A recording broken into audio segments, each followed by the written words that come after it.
Good afternoon. My name is Patrick Allen, and I'm an interviewer for the Veterans History Project for the Library of Congress. And today's date, if I'm not mistaken, is January the 18th, 2024. And we're at the home of Barney Landry in Fairfield Township, Ohio, between Hamilton and Middletown. And we have the privilege today of interviewing a very nice veteran by the name of Barney Landry. Barney, thank you for doing this interview. Thank you.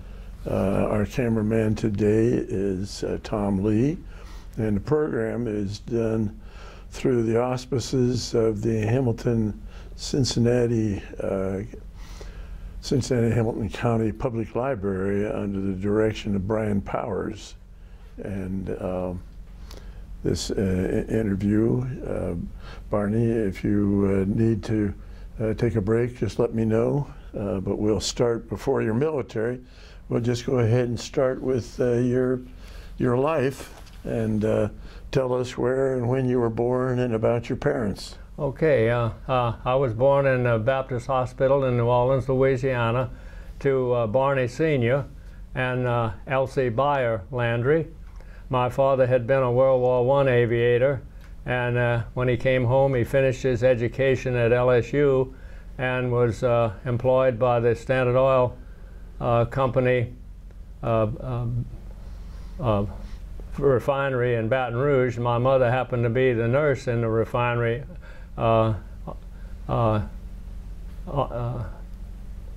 hospital, and so they were married in 1922. And my dad flew for a while for Standard Oil and also played on their semi-pro baseball team called the Stanicolas. And then they were transferred to New Orleans, and my parents bought a home in Metairie, Louisiana, which is a suburb of New Orleans. And what position did your dad play, do you know? My dad was a pitcher.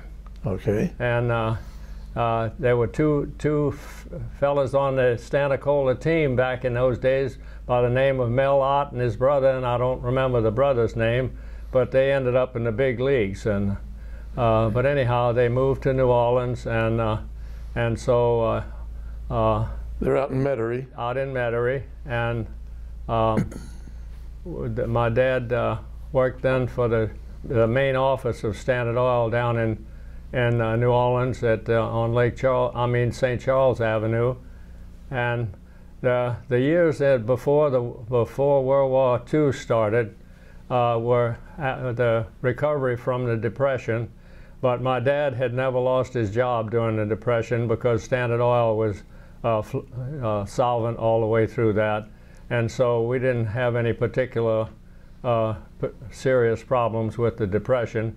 But we spent a lot of time together. My father and I were very active in hunting and fishing, and even sometimes my mother and sister went along.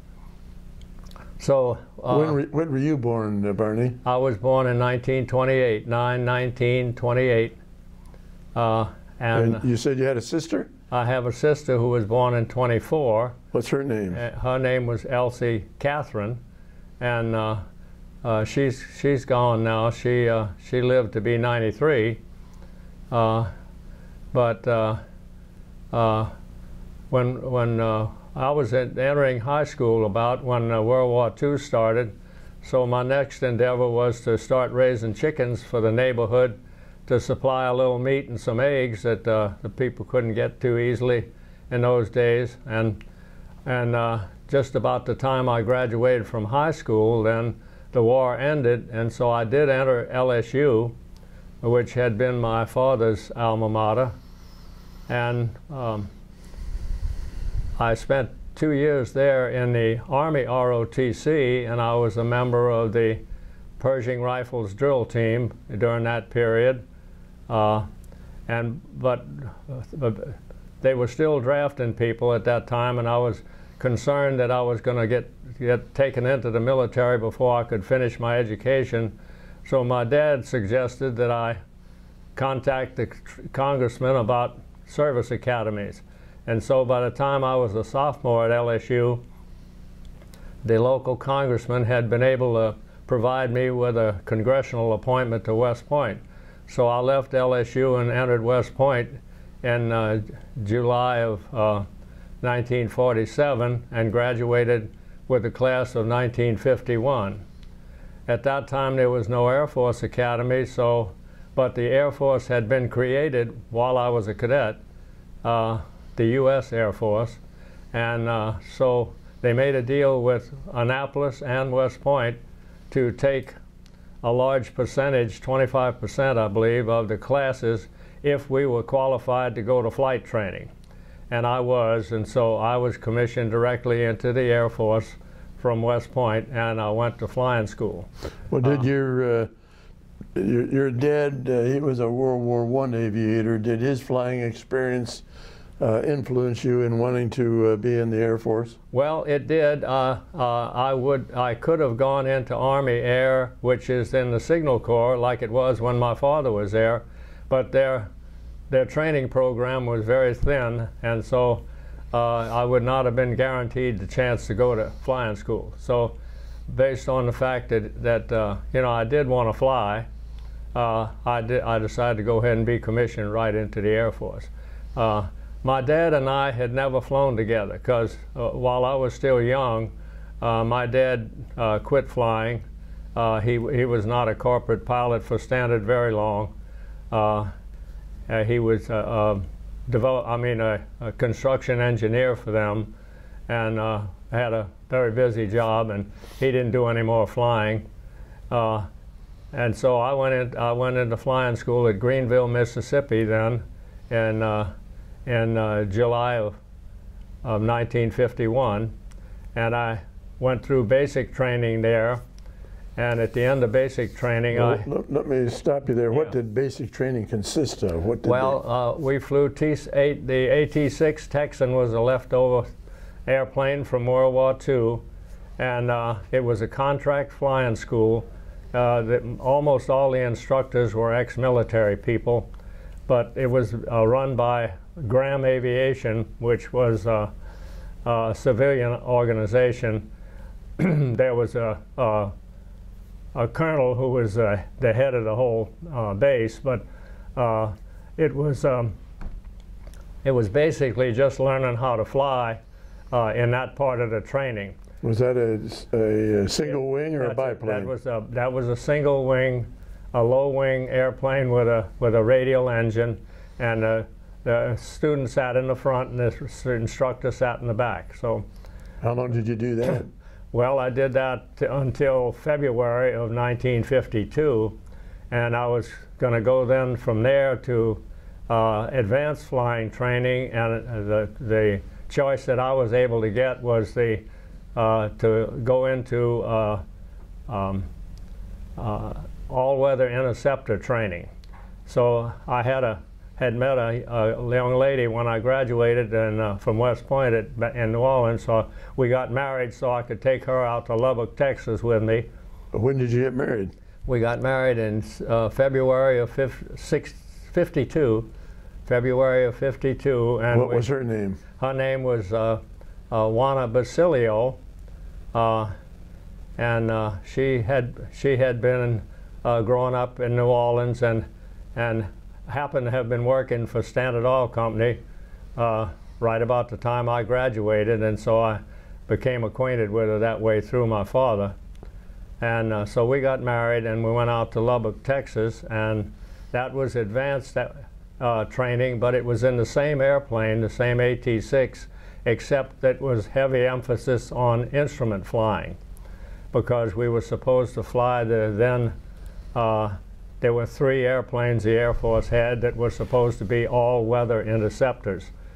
And so when I graduated in August of 52 from flying school and got my wings, I was assigned to the Air Defense Command in Knoxville, Tennessee. At the time, they were flying World War II P-47 airplanes because that's about all they had. They happened to have a bad crash shortly after I got there, and they were grounded. And so eventually I was... You say what was grounded? All the P-47s? All the P-47s got grounded, so I was not able to fly the P-47 ever.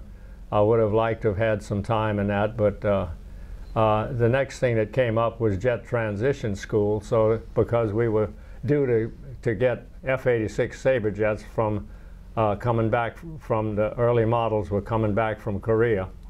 And so I was sent to Craig Air Force Base in Alabama for jet transition and in the T-33. And when I got back to Knoxville, they were starting to get the F-86s. So then I began to fly the F-86. I was sent to Squadron Officers School while I was at Knoxville. And I was also sent down to Tyndall Air Force Base for the simulator training for the F-86D, which was one of the so-called all-weather interceptor airplanes. Where was that base? That was in Florida. Tyndall was in the panhandle of Florida. And so then, by the time I got back from that, though, the Korean War was winding down, and so I signed up for an assignment in Japan, which was sort of another air defense system. But by the time we got to Japan, they had signed the armistice, so all the people in Japan, in Korea, wanted to go home, so they changed our orders and sent me to Korea. So I was not able to bring my wife over to Japan like I had planned. So then I was assigned to the 18th Fighter Group in Korea at K-55 Air Base. And where was that? That was about 30 miles south of Seoul. It was an fighter bomber group, not an air-to-air fighter squadron. So all I did was get trained a little bit in what you might call air-to-surface warfare. But since nothing happened after the armistice, they moved the unit down to Okinawa. And so we all flew down to Okinawa at Kadena Air Base on the island of Okinawa.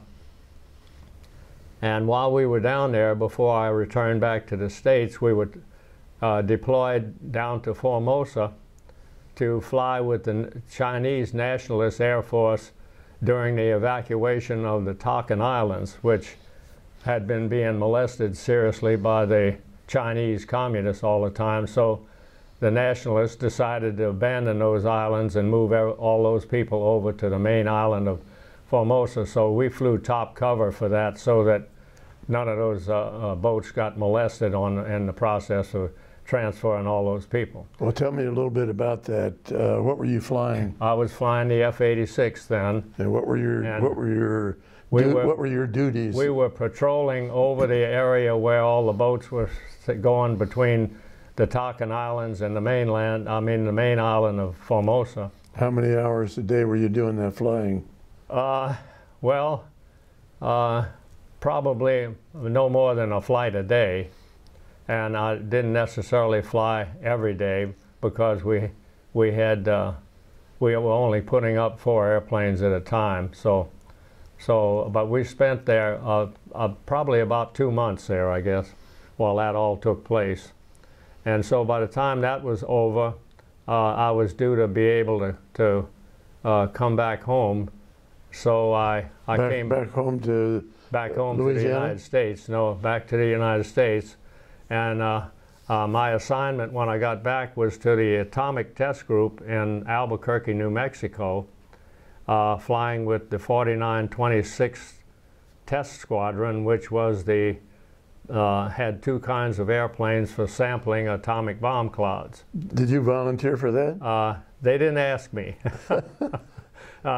They just, when I got there, they told me what we did. Where was that station? It was in Albuquerque, New Mexico at Kirtland Air Force Base. And so I was there for about 8 or 9 months.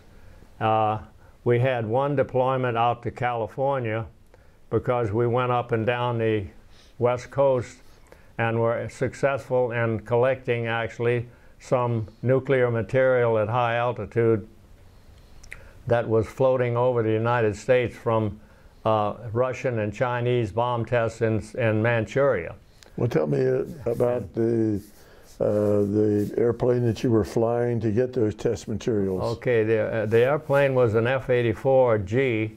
It was an airplane that had been used as a fighter bomber in Korea, but it had two wingtip auxiliary tanks that were easily adapted on the front end of the tank to put in some radiation collecting devices, and then there was a room in the nose of the airplane to collect several bottles of contaminated air through a pitot tube on the front of the airplane. Could you see this material you were flying through, or was this just looked like the average atmosphere? The only thing we could see was a big dark cloud, and so one of the reasons I was put in that was because I had so much instrument training, and yet when you go in a bomb cloud, you have to fly instruments. You can't see anything. So all you do, and we had no automatic recording equipment, so we had to fly the airplane, take the readings of what we were in, and then listen to the control airplane. And when we got a certain amount of radiation level based on the gauges in the airplane, then they would tell us to come back out of the cloud and take it home. Well, how many? Back to Eniwetok, yeah. How many collecting airplanes were with you besides the? As many as 6, not all at the same time. We were programmed into the cloud. We didn't go into the cloud until about an hour after the explosion, so there was no particular difficulty flying instruments in the cloud, other than that you couldn't see, so you had to fly instruments. But what kind of protection did you have? Well, we had a lead vest, and we had an oxygen mask, and we were breathing bottled air because the cockpit was contaminated when we were in the cloud, and so we covered ourselves otherwise as much as we could. We were not able to cover our head completely because we didn't have a bubble helmet. We just had a regular Air Force helmet. So our hair got contaminated and stuff. We had to wash that off when we got home to get the radioactivity out. But the important thing was, I'm pretty sure we never had to breathe any of that contaminated air, because we kept the mask on, and when we first got in the airplane and didn't take it off until we got to the decontamination shack. So how long would your average test flight last? I was in the cloud. The maximum I was in a cloud was a half an hour. Most of it was less time than that. That was in the H-bomb, and I was instructed to go in 15 minutes and turn around and come back out, and that took another 15 minutes because the cloud was so big. I would have gotten probably too much exposure if I had tried to go all the way through the cloud. The smaller bombs that we sampled, A-bombs, we actually would go in through and come out the other side. But and if necessary, go back through a second time if we didn't get enough of a sample the first time. So where did you return from these test flights? Well, Eniwetok? We were flying off the island of Eniwetok because Bikini didn't have a runway big enough for jet airplanes, and Bikini was 190 miles away from Eniwetok, so we had to spend quite a bit of time going back and forth if the bomb was going off at Bikini. But some of the bombs were done right at Eniwetok, and that was only like 60 or 70 miles away. So are these U.S. test bombs? Yeah, these were all test bombs, and they were all different kinds of bombs and all different sizes. I think about a 300 kiloton bomb, A-bomb, was about the biggest that I was in. Several were smaller than that, down as little as 190 tons of TNT, which I think was a artillery shell. But nobody ever really told me for sure. The H-bomb was a 4.5 megaton bomb. And so that cloud was about 90 miles wide. So I didn't stay in that very long. So then at that point, though, they read my film badges and they decided I had reached an exposure limit that they had set ahead of time. And so they packed me up. I was on site for 17 explosions. There were a total of 19, but I missed the last 2 because they had sent me back to Albuquerque by then. Tell me about, on these test flights, what altitude were you flying, or did that vary with the bomb? That varied with the bombs, and also what particular part of the cloud they decided they wanted your particular airplane to sample. That's why we had so many airplanes. The controller airplane would send each airplane into a specific part of the cloud based on what they could see from their position. They were circling the area all the time, and so I did one unique thing, and I just was supposed to sample the stem on the mushroom cloud, and it was that was the 190-ton bomb, and that was a pretty small little sliver of contaminated air. I had a little difficulty actually hitting that so that I could get a sample, because I finally ended up turning the airplane on its side so that I could get both wingtips in the stem of the cloud and get a sample. Now in that case I didn't have to fly instruments because I was out in the open until I actually hit the stem. But when the only way I knew it was in the stem was when I saw my radiation gauges reacting. And so then when I called in and told them I had gotten a sample, then they sent me back to the air base. How wide was the stem? Just a mile or less? Oh no, it was like feet. It couldn't have been much more than 50 feet wide. Yeah. Most of the stems were a whole lot bigger than that. Yeah.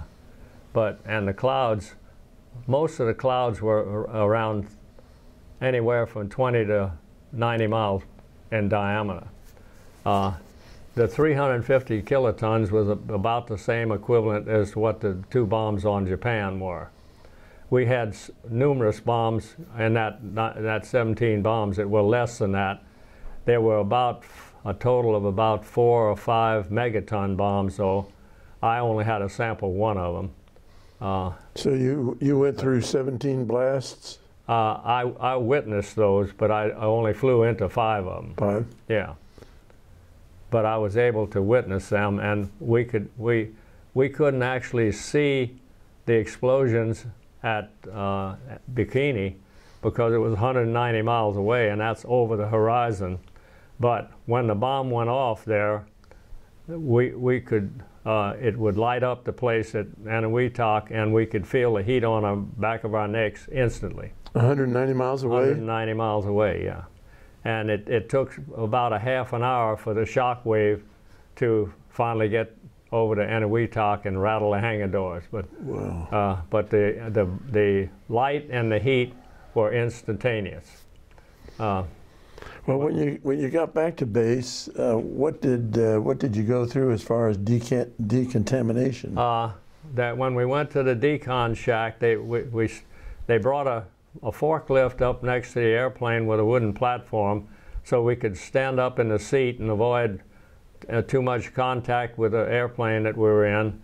Step out onto that platform, and they would put us in the back of a pickup truck, and then take us to the shower room. And when we got there, we had to dispose of all of our flying gear and everything, including the helmet. And then we went into the shower. Well, before we went into the shower, they would check us, and we would make a Geiger counter tick. So we'd have to go into the shower until we reached a point where we didn't tick anymore. And then they'd give us some new clothes and everything to go home and wait for the next thing. It took them about 2 weeks to clean each one of the airplanes after we took it into a cloud. They had some wash booms and things that they could wash the outside of the airplane with. Then after the 2 week period, they would take the airplane in and take the back end off the airplane and take the engine out, because you had to put a fresh engine in for each one of the flights, because you couldn't fly an airplane with a contaminated engine, because the engine pumps up the cockpit for pressurization when you're flying. So it would have been too much radiation all the way to the target and all the way back and everything if we didn't have a clean engine. So we had to have a steady supply of engines coming to change them out in the airplanes after each flight. So that's why in the 3-month period or so, I only was in 5 different clouds, because I had to wait for an airplane to be cleaned. And did you have any mishaps, or did any of your compatriots have any mishaps? In the flying at Eniwetok, I didn't have any what I would call flight difficulties. The F-84 was a pretty good airplane. I never had any kinds of mechanical problems or anything like that, and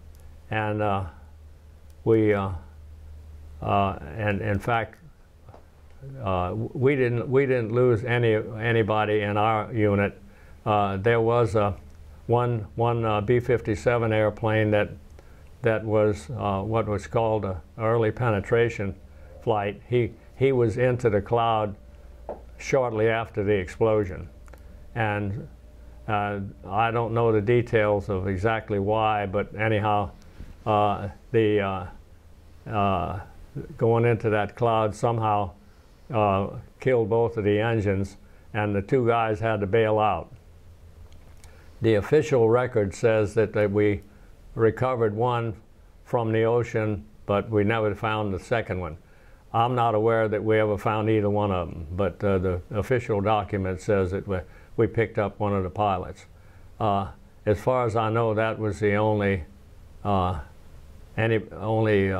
personnel problem that we had in the whole time during the test series. Several of the airplanes that were in the test array, they were in the air when the bomb went off, near the bomb, and a couple of times they were damaged, so that one airplane similar to when I was flying was damaged very severely, and I was amazed that he was able to get it back on the ground. It was bent up pretty badly, and it had been subjected to a considerable amount of heat. And one of the B-52s, the tail had been damaged, so the drag chute didn't work. So they had to fly all the way back to Hickam Field from Eniwetok in order to land and to be able to stop the airplane. And then they repaired it and brought it back to Eniwetok, because it used a drag. That airplane used the drag chute to stop when it landed. And Hickam Field was that in Oahu? Hickam was in Hawaii, and it had enough of a runway that they didn't need anything but the brakes on the airplane. Yeah. Now, was that on Oahu or Maui? That's on Oahu. Yeah. And that's it right at Honolulu. It's pretty close to Honolulu. And so then at that point, they sent me back to Albuquerque, and I realized I was going to get stuck in Albuquerque for a long time, because they were about to stop doing atmospheric testing. There were negotiations going on at the time about not having any more above ground testing.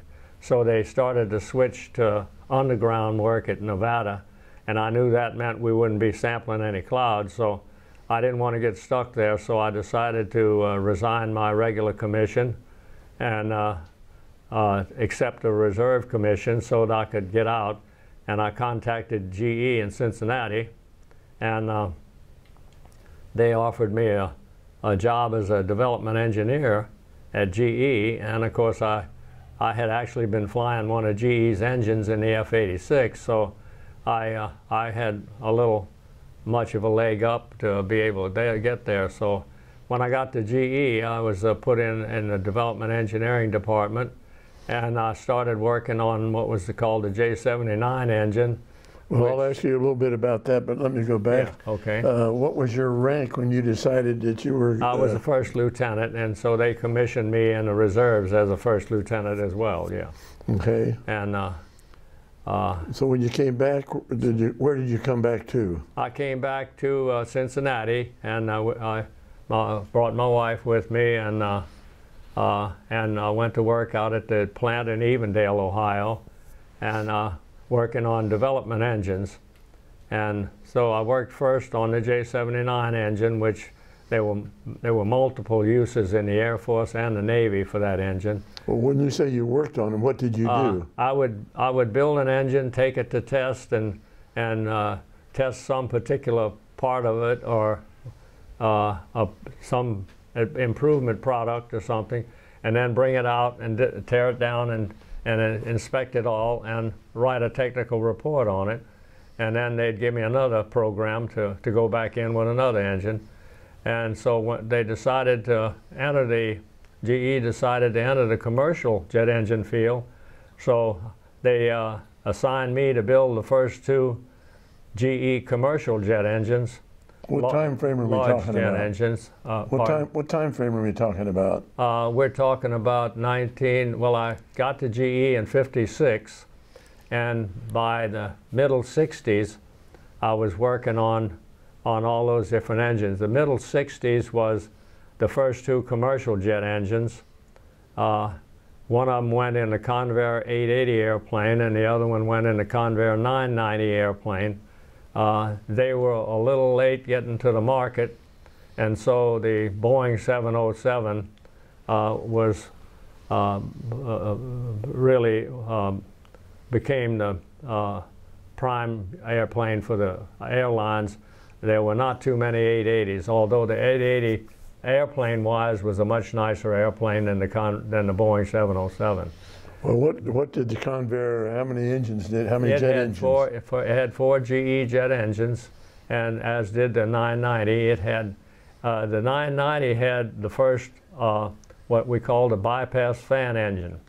But unfortunately, they put the fan on the back end of the airplane, and after about a year or so in service, they found out that that fan back there that was partially hot and partially cold couldn't stand that many cycles, and so they had to actually take those engines out of service. They had been qualified by the FAA, but it took at least a year for us to find out that particular design was not going to work. So what was the purpose of the fan? What was the function of it? It adds a whole lot of thrust without adding any more fuel flow. So you could get about 30% more thrust out of the same engine if you put a fan on the back end of it as you got with just a regular jet engine. So they got smart then, and they decided the fan had to go on the front. So GE and all the other manufacturers as well started building bypass engines with a big fan on the front end of it that just pumps a lot of extra air, and that's where all the extra thrust comes from. So I had the first one of those engines also and got it qualified for the military, and it went on the Air Force's big C-5 transport and was on there for many, many years before they re-engined it with a newer design GE engine. When you talk about a bypass jet engine, what are you talking about? Well, a jet engine is like a tube with a compressor inside and a turbine and a combustor, and so the air all goes out the back of the engine. Well, if you put a fan on the front end of it and let the turbine in the back of the engine turn that fan and pump the air on the outside, you got an extra 40 or 50% thrust out of the same engine. So they designed something called the TF-39, and I built the first one of them and got it qualified, and it went in the C-5 transport. And then we decided that the Navy could probably use that engine without the fan and use the turbine in the back to drive the shaft on the ship. So I had the first 2 of those engines also We built 2 of them, tested part of the engine at Evendale, and then I took the rest of the engine over to Fiat in Torino, Italy, to the Fiat, they called it the Motori Avio, and they had bought a water brake from the Germans to be able to absorb the horsepower coming out of that shaft. It was capable of absorbing 25,000 horsepower. The engine put out about 23,000 horsepower. So we tested the 2 engines over at Fiat, and when we decided they were all right, we brought them back and we put one on a cargo ship called the Admiral Callahan that the Merchant Marine was sailing back and forth to Europe, that had 2 Pratt & Whitney jet engines in it. So to compete, well, they took one of them off and put our engine next to that one, and there was a competition then between the 2 engines on that one ship.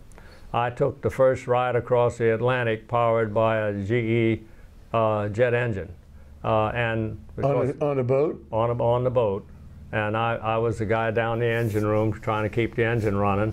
Was that a civilian boat or was that a military boat? It had a Merchant Marine crew. It did not have a Navy crew. So years later, when I visited the USS Cincinnati that has those engines, I was able to tell the captain that I had been to sea with the engine that they used before anybody in the U.S. Navy ever did. And as a result, he let me get the engineering officer to take me down in the USS Cincinnati down at Gulfport when it was being commissioned. I was the only one at the reception that day that got to go down to the engine room. And I actually he opened the door and let me look into the sound box where the engine was. And there's actually 2 engines in that ship. It doesn't use propellers. It's all water propelled. And it uses 23,000 horsepower engines. And I didn't get to see it sail, and I didn't get to ride on it or anything, but I did get to see the engine.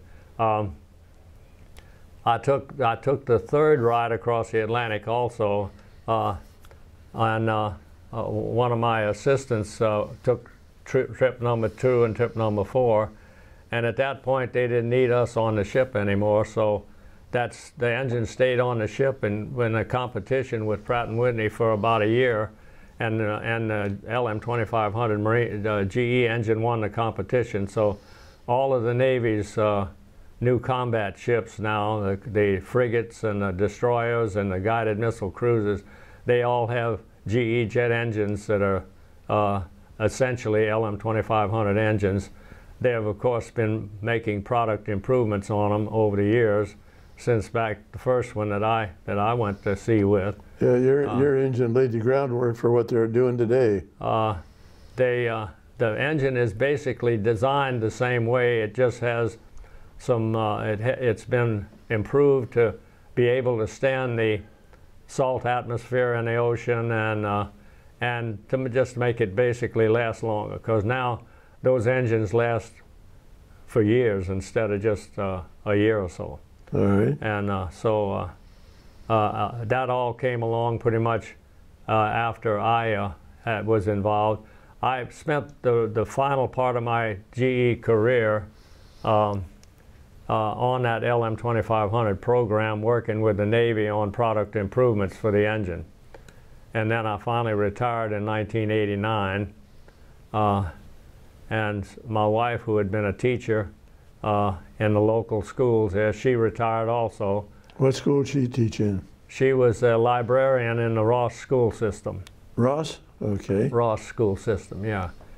She had taught earlier. She was a New York City girl when I met her, and when she graduated from Hunter College, she flew as a stewardess for National Airlines for a while, and then I met her. I didn't meet her until 1963, and we got married because my first wife that I had married in Greenville, Mississippi, passed away at age 28. Oh, I'm sorry to hear that. From lupus, and it was back when they didn't know anything about how to do anything about that. So she passed away to that. So I was about 4 years later. I was introduced to my second wife, and your first wife's name was what? her name was Juana Basilio. W-A-N-A? No, J-U-A-N-A. Oh. J-U-A-N-A. And you met her in Louisiana? In Louisiana when I went home from after I got out of West Point. How long had you been married before she passed away? We were married 7 years. Did you and Juana have any We did children? not have any children, no. Okay. So when did you, what's your second wife's name? My second wife's name was Muriel Marchetto. Her father was a New York City fire lieutenant, and we had 50 years together. When did you and Muriel get married? We got married in 1963, December of 1963, and I went up then and she had a daughter, and so I adopted the daughter and brought them to Cincinnati, and so we lived in Cincinnati for quite a while until we finally bought a place up here in Butler County, and so now I've been in this house for about 56 years. Wow. Where did you live in Cincinnati? We lived in what was called Finneytown, in the north, one of the north suburbs of Cincinnati. It was fairly close to the Evendale jet engine plant, yeah. Okay. So then you moved out here to the township 50, how many years ago? We moved here in 1967, and I'm still here, yeah. This is pretty nice home here. You told us before we started the interview when it was built. When it was built? It was built in 1925.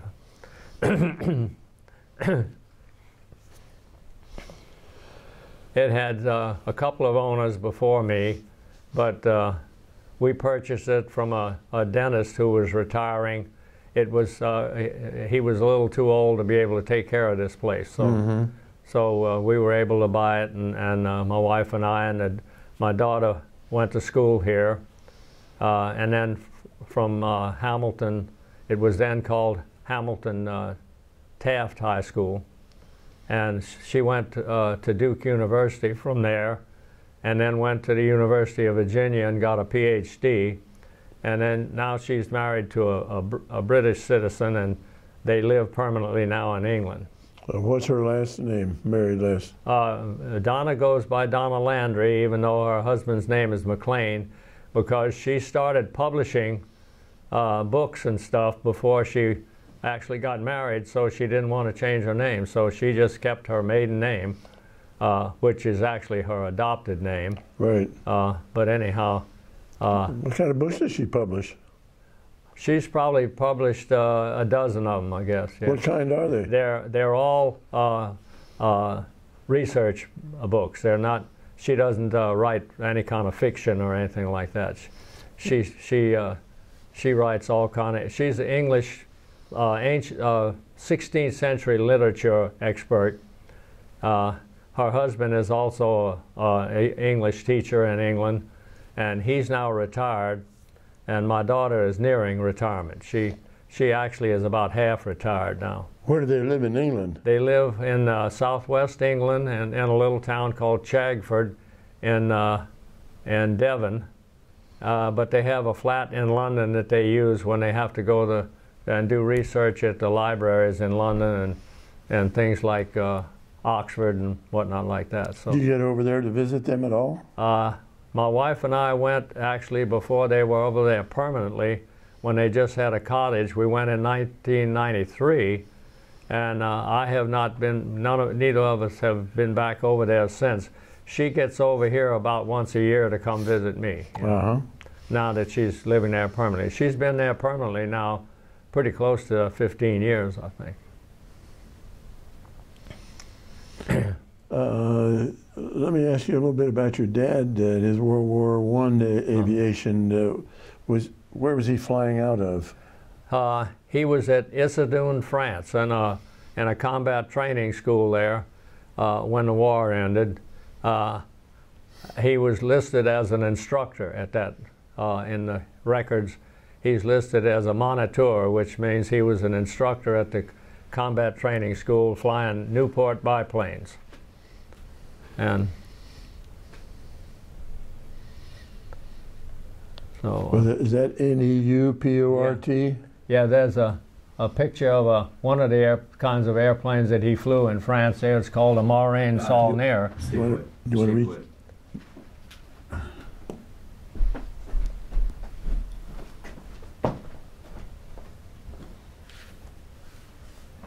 Now it's going to reflect light, so we may have to stand it up on the table, but tilt it down a little bit. Yeah.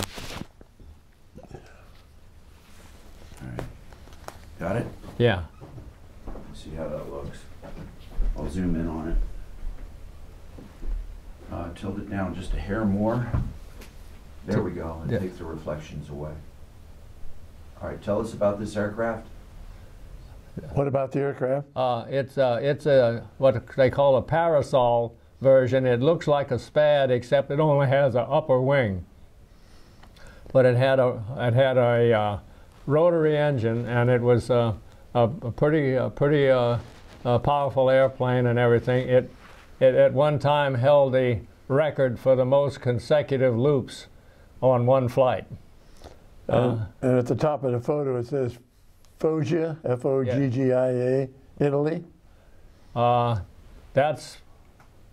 It has to be either Foggia or Issoudun, France. But it's a French airplane, so I kind of think it might well have been in France when he had that picture made. But I don't really. There's nothing on the back of the picture to tell me that. So. Now, is that your dad at the left of the photo? That's my dad standing by the airplane. Yeah. Okay. Yeah. So tell us about his exploits during World War I. The only combat mission that I know he had was while they were at Foggia. They loaded some bombs in the floor of the airplane and took them over to the coast, the other side of the Adriatic, to a seaport over there, and picked the bombs off the floor and threw them over the side at some ships down there. They didn't even have a way to drop the bombs off the airplane, so and then they could see the German airplanes scrambling down below to come up after them, so they beat it back to Italy. So how long was your dad in here? He was over in Europe about a year and a half, because part of that was in flying school in Italy, and then the other part was in France.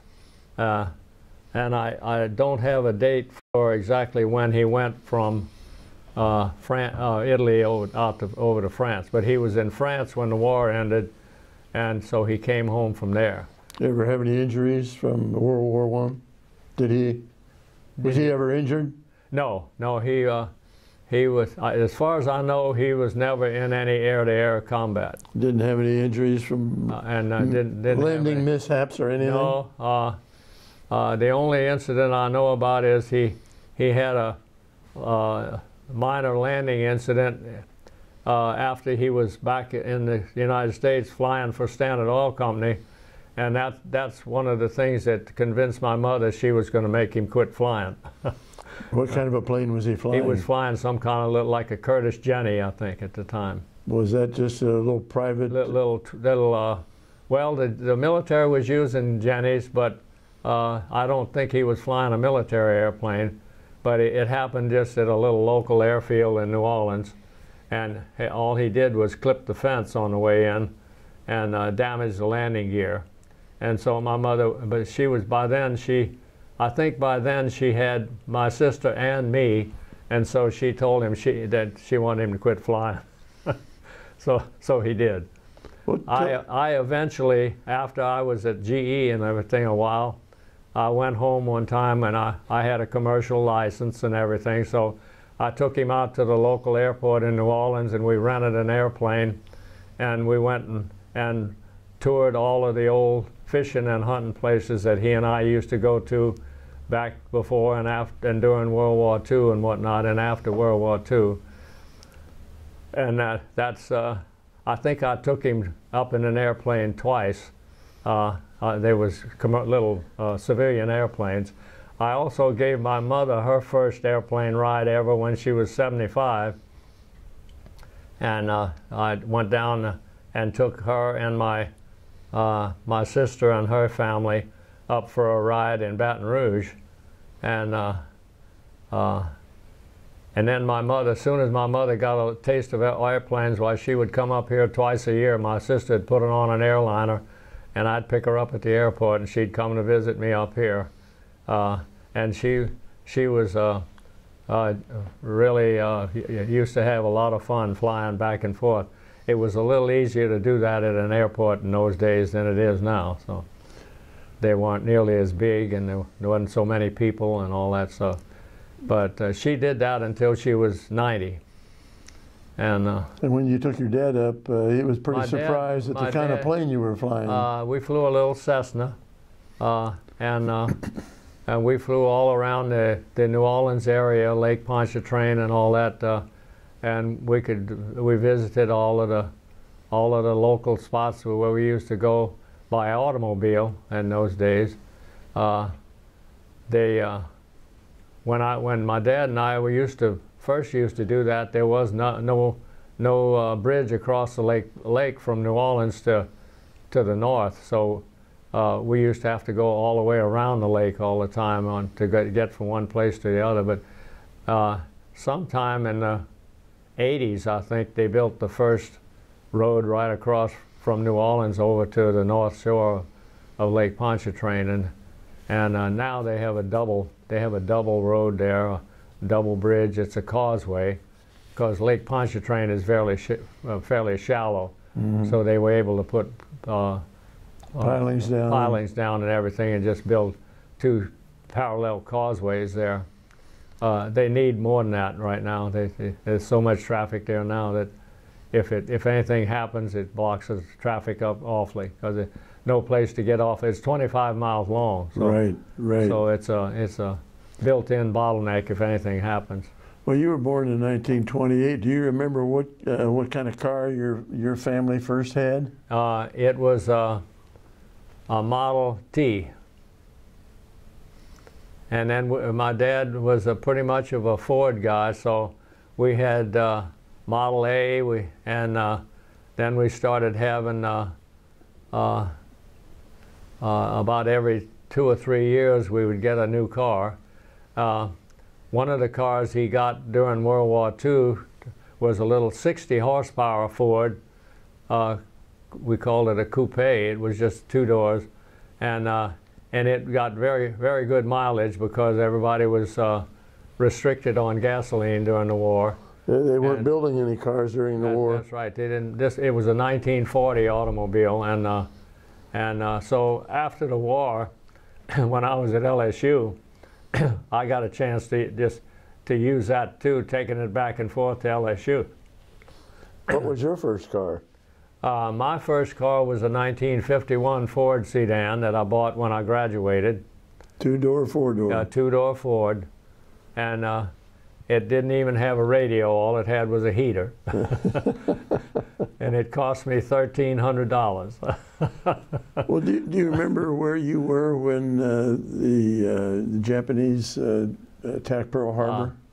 Well, in 1941, let's see, I entered high school in September of '41, so it was when I was a freshman in high school in December of '41 when they attacked Pearl Harbor. It was on a Sunday. Were you in church or home? Or? I think we heard about it first thing in the morning, yeah. Did your family belong to any particular religious denomination? We attended Evangelical Lutheran Church back in those days, because that's what my grandfather was when he came to this country from Germany, and so we attended that. When I went to LSU, I got acquainted with all the people in the Presbyterian Student Center, so I used to go to church with them. And of course, when I was at West Point, we went to Protestant chapel every Sunday. When I got married, my wife was a Baptist, so not too long after that, I actually joined the Baptist church. So I belong now to Allison Avenue Baptist Church here in Fairfield Township.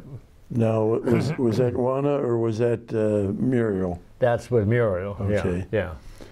Yeah. Juana passed away while I was still living in Cincinnati. What part of Germany did your grandfather come from? Muriel, you mean? Your grandfather. You said your grandfather? My grandfather came from the area near the North Sea in Germany, but he left home as a 14-year-old and went to sea, and he sailed up and down the African coast for quite a while as a cabin boy and whatnot, and then eventually, and I don't know the details, but he eventually settled in New Orleans. Now, I don't know if he left the ship, it was a sailing ship, not a powered ship. I don't know whether he left the sea and then came to the United States. All I know is he came by himself. He didn't bring any relatives with him. And so when he got over here, he came in, and I think he came in through New Orleans. And he pretty soon located a first-generation German girl to marry. That was my grandmother. And so she passed away about the time I was being born, so I didn't ever really know her. But my grandfather was around. He died at 90, so I knew him. He and I, well, I mean, I grew up with him. He was living with us all the time when I was growing up. So he had his own little house on our property, but he was there all the time. And so I knew that grandfather. My dad's parents were both gone before I was able to ever meet any of them. His father died fairly young. His mother lived to be about 75, but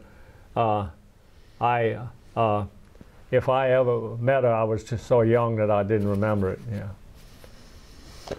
So before we started this interview, you and Tom had a lot of conversation. Tell us some things about your familiarity with Tom's family. Well, when I came to Cincinnati, I found out right away there was such a thing as the West Point Society of Cincinnati, which was graduates, and so and there were several people at GE who were West Pointers and were going to those meetings. So I started going to them in 1957, and right away I would have met Colonel Lee, and we didn't move here until 1965. Oh, okay. So it would have been a while. All right. So anyhow, I started going to the meetings in 1957, and of course I became a regular. I'm actually a past president of the West Point Society of Cincinnati, and so somewhere along in there, when as Tom is saying there, I would have met his father, and undoubtedly him. we just because his mother and father used to have the annual Army-Navy game party at their home in Hyde Park, and whenever that happened, why my wife and I were always there, and so I met his two sisters and his other brother, I'm sure, in that time period, and we used to have maybe 50 or 60 people there, and actually for a while we used to invite the Navy, and then there was the Navy boys from Annapolis would come, but at one point in time there they finally decided that they didn't want the Navy people coming, because I think at one point the Navy won for about 7 years straight. And and so the West Pointers decided to start having their own Army-Navy party, and and things got a little better then for a while, and so they still. I didn't go to the last one. I'm not active in the West Point Society anymore, mostly because there's almost nobody in it anymore that I know. There's maybe only one guy that's still going to that dinner meeting once a year, or the Army-Navy party that was around when I used to go. So they have it now at some kind of a sports bar or something like that. So I find it's good enough to just watch it on television. Well, all the consecutive Navy wins kind of put a damper on the Army party. That's right, that did. And I don't know whether, I think there was actually some of the West Pointers decided if we were going to lose all the time, they didn't want to be having the Navy people around there to heckle them.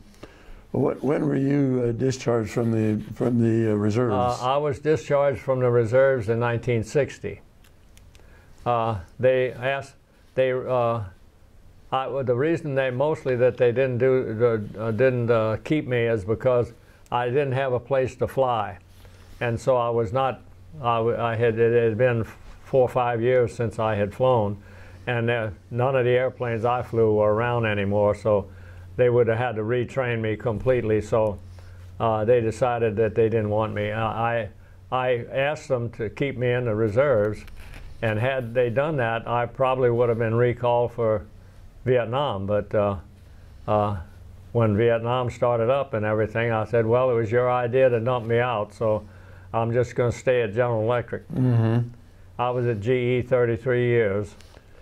Now, when you're on active duty, you've listed here you were in Operation Redwing. What was that? That was the name of the program in the Pacific where we were testing atomic and nuclear weapons. Yeah, it was called Operation Redwing.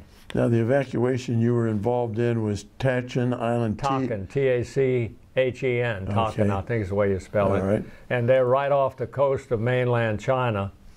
And the nationalists had not abandoned those when they left and went to Formosa, but they tried to hold on to them. But it was they're being molested all the time, so they finally decided that all the people wanted to be part of nationalist China, so they got every kind of boat they could imagine, and they transferred everybody over to the main island of Formosa.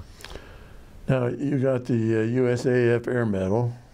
Right. Now I got that based on my flying in the atomic bombs. Yeah. Got National Defense Medal. Yeah. United Nations Service Medal. And the Korean Medal. Korean Service Medal. And Air Force Outstanding Unit Award. Yeah, that was for the flying that we did out there, and actually detected some Russian nuclear material. They got the Presidential Unit Award for that, and I was part of that, so I got part of that. And then later, much later, just a few years ago, the Korean government decided to come over, and they sent somebody from Korea to come over here, and they came to one of our 18 fighter bomber reunions, and presented what they call the Ambassador of Peace Medal to all of the members of the 18th, including not just pilots, but all of the other members of that unit that were over there in Korea. All the survivors of that. All the survivors in your unit? Yeah, right. Yeah. All the survivors, yeah. Right. And they actually, the woman who came over here, her mother and father had been in the refugee columns when the Americans first arrived in Korea to try to stop the North Koreans from coming down into South Korea. And so she had some first-hand knowledge of, that was in the 18th before I ever got there, of course, but anyhow, she had a personal connection to our unit in a way. Well, on your bio form that's going to be going to the Library of Congress, under special duties, we have the nuclear cloud sampling flights, Operation Redwing, 1956. Yeah, 1956. Was that in the Marshall Islands? That was in the Marshall Islands. And then you have Shots Lacrosse. Those are the names of the actual bomb tests that I sampled. 40 kilotons. And a Yuma, 190 tons. Yeah. Blackfoot, 8 kilotons. INEA, I-N-E-A, 15.2 kilotons. Yeah. And the Navajo, 4.5 megatons. Megatons, right. That's the one. I tell you, when that went off 190 miles away, the heat and the light were instantaneous. Where I was, because I was out by my airplane waiting to go and sample the cloud. Yeah. And let's go back to your mom. Your mom's first name was Elsie. And her maiden name was Beer, B-E-I-E-R? B-E-I-E-R, Beyer. Beyer, okay. Yeah. And my grandpa, of course, was her father, and my grandmother was a widow that my grandpa married. She had one son named Herman Schroeder before he married my grandmother, and then he had three more children, 2 girls and a boy. And so all of the relatives that I have in New Orleans now are all part of the descendants of that family. Okay. Yeah. I don't know of any. I've never been able to keep up with any of my father's family there in the Lake Charles, Louisiana area. I did meet one of my cousins years ago, and interestingly enough, my uncle named one of his children with the same name as I have, Barney McCoy Landry. Huh. But he was not Barney McCoy Landry Jr., he was just Barney McCoy Landry. But I actually did get to talk to him at one time, but I never got a chance to meet him. He passed away fairly young, like in his 60s or something like that. Well, during your life, have you met any of the astronauts? I get to see Buzz Aldrin fairly often. I never got to see any of the other. Well, let's see. I've also met Neil Armstrong. I was waiting for an airplane in Atlanta one time and saw him sitting there. So I went over and talked to him, and I told him I was a classmate of Buzz's. And so we talked for a while. We didn't fly together back or anything like that. But and then I've seen him a couple of times where he made a presentation. Okay. One was to the Daughters of the American Revolution, and of course I see Buzz at most of our reunions. Meet any of the Tokyo Raiders? I went when the one lone survivor came to Hamilton several years ago, and there was a program at the Miami of Hamilton University. He spoke at that. Was that Lieutenant Colonel Richard Cole? Yeah, that was Cole. Right. He's gone now too. Yeah. Right. Yeah. Right. He was actually a member of my. I belong to what they call the Liedalians in Dayton. It's a World War I. It was started after World War I to include all military aviators. And the founding members of that are considered anybody who flew in World War I. So my father is considered a founding member of the Liedalians. And I didn't know about the organization until after I got out of the service. And so I'm actually a hereditary member, even though I had been a military aviator. But I'm a hereditary member in the chapter in Dayton. And I'm fairly active in that. I go to most of their meetings. How do you spell the name of that group?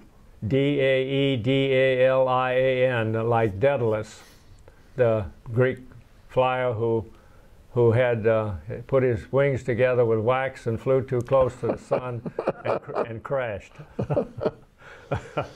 Now, behind you in the background, there's a lot of photos on your cardboard showing explosions, and what are those? Are those some of the blasts that you flew through? Yeah, all of that stuff I was able to get from the Atomic Energy Library in Albuquerque, and I wasn't able to get all that though until like 2017. I was trying to make my talk just from memory, and I couldn't say a whole lot because I couldn't come up with the details. So I went out there and I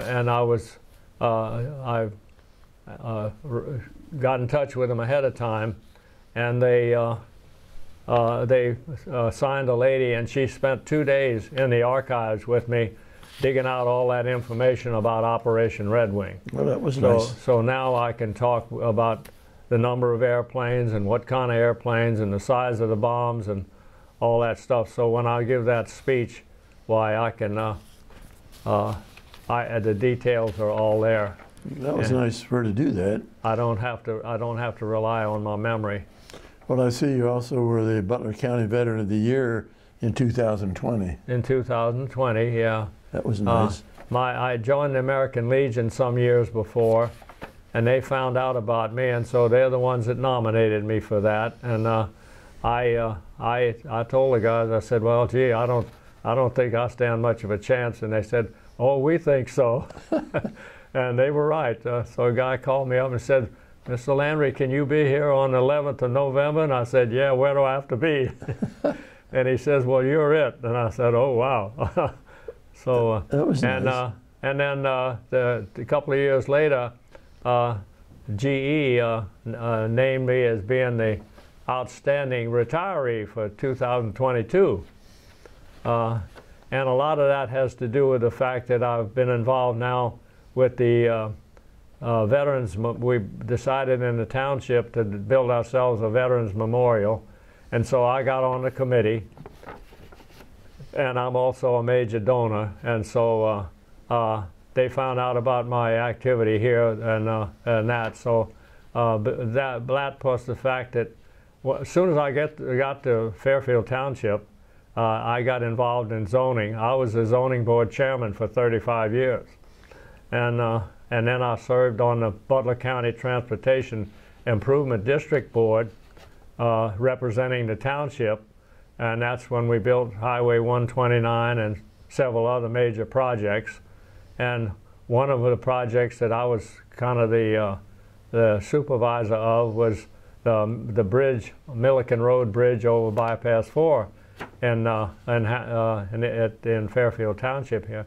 So my name's on the bridge. Wow, that's nice. That's nice. And well, on your bio, just to clarify for people that in Washington, there's a BML senior, July 14, 1895. Yeah, is that when your dad was born? That's my father. That's Barney McCoy Sr., Barney McCoy Landry Sr. And he died in February 21, 1963. In 63, yeah. And EBL is? Elsie Byer Landry. She was born in 91 and died in 91. March 7 of 1891 yeah. and died May 28, 1991. 1991. She was about 2 months past her 100th birthday when she passed away. Yeah. Now, who is Elsie Catherine Landry? Is my only sister, and she was born 4 years before I was. She was born in 1924. She was born April 29 of 24. Yeah. And then there's a dash 42317. She died in 2017? Yeah, right. All right. Tom, is there anything you want to talk to him about? Because of my father and grandfather being graduates and the stories and papers I have from their lives, I know that people think about their years at West Point as being just the most remarkable years of their lives. Absolutely. Was there any particular story or fun or misadventure or training exercise that really stands out in your memory from your 4 years at the academy? Well, I guess one of the most interesting ones we did was as juniors. I think it was before our junior year. We got on a ship in the Hudson River, and they took us down to Newport News, Virginia. I'm trying to think if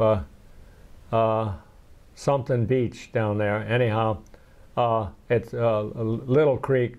There was a naval station at Little Creek in Virginia, and so we were out in the ocean on the ship, and they brought along a whole bunch of the Higgins landing boats, and we all climbed down into those things with our packs and our rifles and everything. And the kids from from Annapolis were there. It was a joint exercise between the two academies, and they were driving the boats, and they were doing all kind of other things with the Navy portion of it, and we had attacked Virginia Beach. and the main part of that sticks out in my mind is the fact that once we got in those boats, we were circling for about 2 hours until everybody got loaded into the boats, and we were going around and around in a circle out there, and the waves were about 6 feet high, and they were bouncing those little ships around, those little boats around, and there was 2 squads, so there were 24 people in each boat, and two lanes of us didn't have anything to hold on to because we were in the middle of the boat, and the guys on the edge were holding on to the sides. Well, we bounced around out there so long that there was only 2 of us left who hadn't gotten sick yet. and his name was, the kid's name was Elmer Pendleton. I'll never forget him. And he and I were hanging on up at the front of the boat, and neither one of us had gotten sick yet, and everybody else had been over the side. And so finally, all of a sudden, Elmer went over the side, and when he did, I couldn't stop it. So ended up all of us went over the side. But then they turned us loose, and we sailed and attacked the beach. And of course, as soon as we did that, well, we felt fine again. It was just we were just being bumped around so badly, we got sick and tired of it.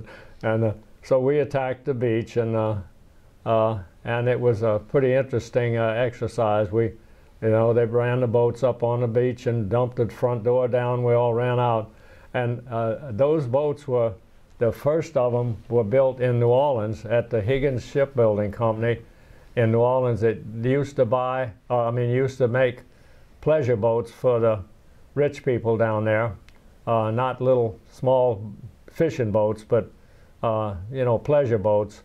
And so when the war started,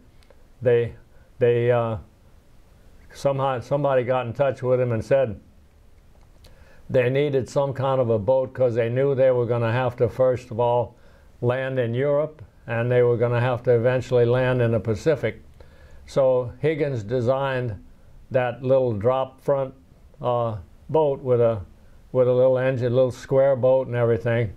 And while I was in New Orleans, still in high school, he demonstrated that boat for the Navy out on the lakefront in New Orleans. There was a seawall out there that was a concrete steps arrangement. There was about 12, 14 steps, and the lowest one was in the water, and then the upper one was people would sit on it and they'd fish off of it, or they would throw crab nets or whatever. But anyhow, he took one of those Higgins boats out there. It was an all plywood boat, and it had a pretty hefty engine in the back, and he rammed that boat up onto that seawall all the way up to where the nose was sticking up on the top there, and the propeller was just barely in the water behind it. And then he put it in back up, and he pulled it right back down off there and sailed away out into the Lake Pontchartrain. They almost on site gave him the contract to start building that boat, and they ended up building them by the thousands. And they were used in the landings in Europe, and also in all the Pacific islands.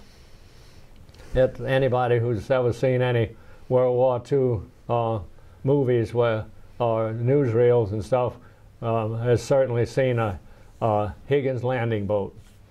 And he also built PT boats, and they used to build some of them in New Orleans at a factory and take them out on Lake Pontchartrain to break them in and everything.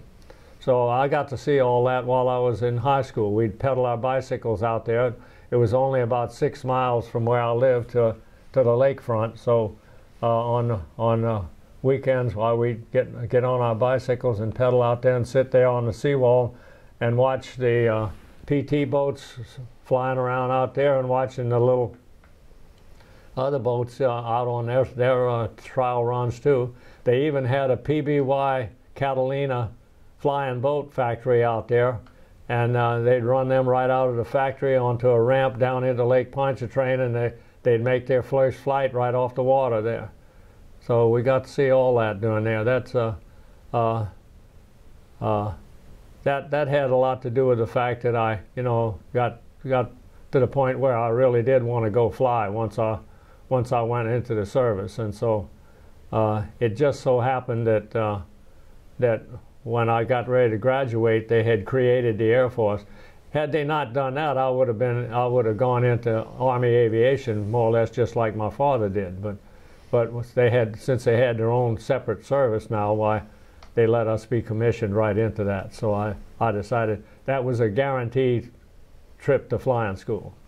Well, that was interesting about seeing the Higgins boats and the PT boats and all that. Is there anything else that you've seen or done that we haven't talked about? Well, of course, my atomic test work in the Air Force was very unique. There are a lot of stories around about the fact that the government didn't tell people about how dangerous radioactivity was.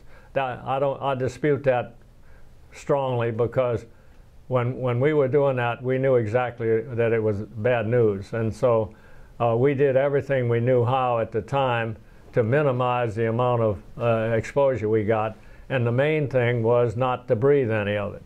We got it on us. We were covered, but I had long gloves and all that, but around our head, the helmet didn't protect us, so that air circulated around there. So mostly when we went into the shower, the only thing that ticked on us was around our ears and whatnot, and our eyebrows, and so we could wash that off, because the lead vest we had was back in front, no sleeves, but it was a vest. It was for gamma radiation, but when we went into the clouds, the gamma radiation was there mostly during the explosion. So I don't think I was really exposed to much gamma radiation, but we had the lead vest anyhow. It helped keep some of the radiation from getting to you, and it was, of course, it's the bulk, your torso, which is probably pretty important. Did you ever get any sickness from any? You're flying through any of this? Well, when I got out of the Air Force and on active duty in the end of 1956, and I went to work for GE, and I retired in '89. And during that time period, I had 3 half days off for sick. In 33 years, I had 3 half days off for sick. One of them was because I was trying to repair a fireplace in my house, and I was squatted down so much in there trying to replace fire bricks, I got water on the knees so bad I couldn't hardly stand up. So I had to go one morning to the doctor and get him to drain all that fluid out of my knees, and I went to work that afternoon. And then the only other time was when I had a lesion on my eyelid, and it was annoying me, so I went in the morning, and the doctor took that off of there, and I went to work that afternoon too. And so now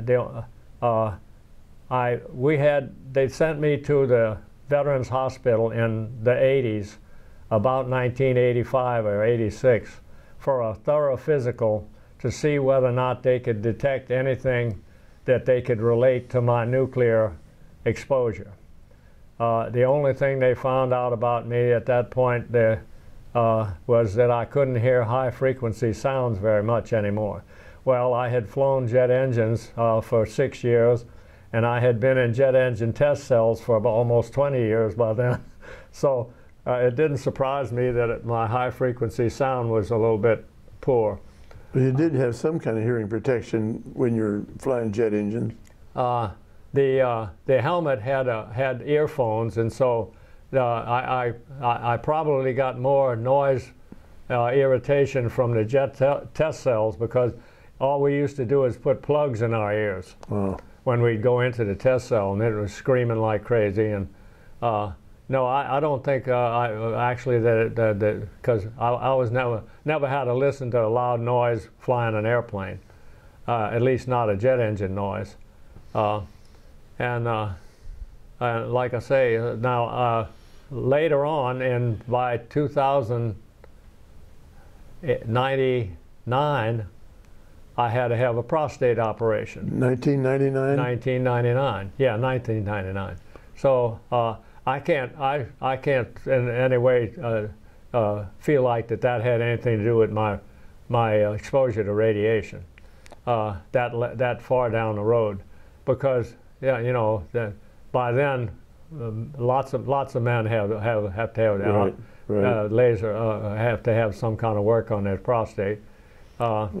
They tried a laser way of doing it first, and after about 2 years, I ended up with a tumor. So I'm not too. They shortly after they did that operation on me just to reduce my prostate, they quit using that laser business. So I think they found out that was more harm, did more harm than good. But anyhow, that's the only that I had. In 2009, I ended up with a blocked artery, and that didn't have anything to do with radiation either. So I have now 3 stents, and I got them in 2009, and I've been doing just fine ever since. Good. The last time I went for my checkup, which was only a couple of months ago, my twice-a-year checkup with my doctor, they always do blood work on me, and it takes about 3 pages of blood testing to get it all on there. When I took that to my doctor first to review that, there was not one item on the whole 3 pages that was out of limits. Good. So one of my cousins told me that he thinks that I got just enough atomic exposure to kill all the bad bugs in me. Well, I kind of interrupted Tom. Tom asked you a question, and then we got on a roll here. Anything else? Nope. Well, let me thank you for this interview, and thank you for your service. Gee, thank you. Yeah. I hope that enjoyed this. I hope that all works out So just do great. I. Yeah, Thank you for doing I this. really appreciate that. As the big boys would say, if my mama could see me now. That's the last. Go. The last combat activity in World War I. The last air-to-air combat activity supposedly in World War I. It's a painting, but it's supposed to depict whoever the 2 people were that were involved in the last combat encounter. Got it. In World War I. Go. Okay, that's a picture of the 18th Fighter Bomber reunion at the Air Force Academy in Colorado Springs. When was? In 20. I don't know. It's Maybe we can zoom in on it. Is it on there? I can't. No, it's just the name of the company that took the picture. Yeah, no. It's all right. Yeah, that. Tell us about this whole group of. Okay, that's my souvenirs and whatnot from West Point. It has a lot of my insignia and the buttons on the coats, and the USCC was a intramural sports championship, and the CL on the A stands for cheerleader, and the rest of it is just my uniform stuff and everything. My expert rifleman's badge is in there, and that's all the stuff from the class of '51 at West Point.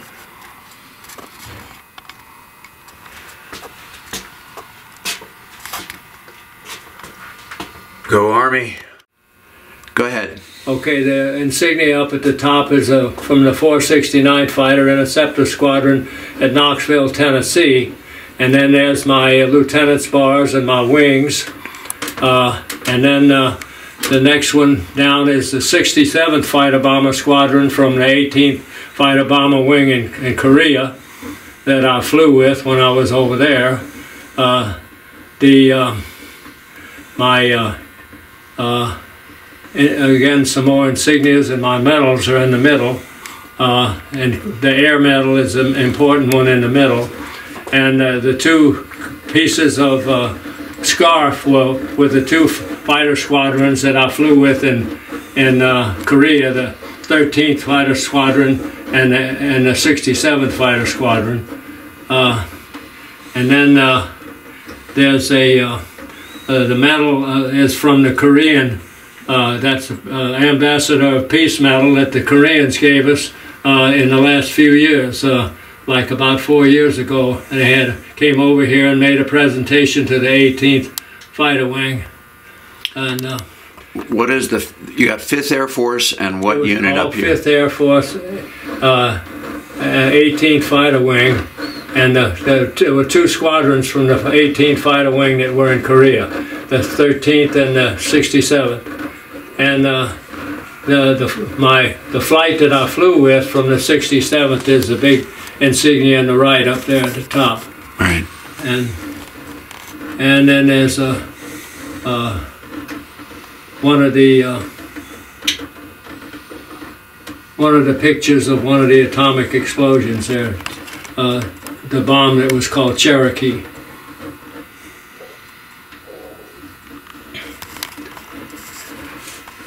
And that was that's the 4925th Atomic Test Group. That was, my squadron was part of that in Albuquerque. Go. That's the AT-6 training airplane that I learned to fly in, and the F-86 that was my major airplane assignment in the 18th Fighter Wing in Korea. I actually have two of those models, but the other airplanes up here are ones that I just flew in. The one for the atomic test is over to the left there. The F-84 is the third airplane hanging from the ceiling. That single-engine jet airplane, that's the F-84 that I used in the atomic test, and on the left is the T-33 that I flew in jet transition school. The other airplanes that are up here, I just have some flying time in. I was never assigned as a permanent duty with any of those. I call this the Zoom room. Yeah. And I have all my aviation and West Point and paraphernalia down here. And all of these airplanes that are hanging up here, I had some flying time at one time or another in them, except for the Newport airplane. It was what my father flew in World War I. That's the only type of airplane that I have a model of that he flew. And then I had some an organization down in Florida make some of the civilian airplanes, make models of them for me. They're all airplanes that I flew, and he actually used pictures that I sent him to put color schemes and tail numbers and everything else on those airplanes that were authentic. So I was a corporate pilot for GE for a short period of time, just flying back and forth from Evendale to Peoples, Ohio, because I have a commercial ticket and everything. So.